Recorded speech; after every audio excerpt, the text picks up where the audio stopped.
Karena Israel itu datang menjajah tanah itu. Dan ingat, Israel itu bukan negara natural yang muncul secara natural ya.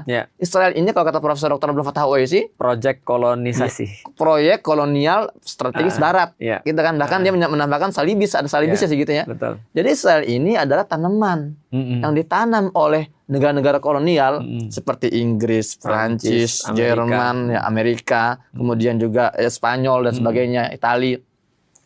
Mereka melihat hegemoni mereka hampir musnah dan terancam oleh kebangkitan umat Islam. Gitu. Maka mereka sepakat, oke, kita ubah gaya kolonialisme konservatif kita. Dan sekarang kita fokus menggabungkan kekuatan, kita berinvestasi pada satu titik entitas yang dinamakan Israel. Makanya kalau kita melihat statement-statement para petinggi Eropa, ya Joe Biden pernah mengatakan kalau Israel itu nggak ada, Amerika harus bikin satu kayak Israel karena itu menjawab kepentingan kita. Betul. Atau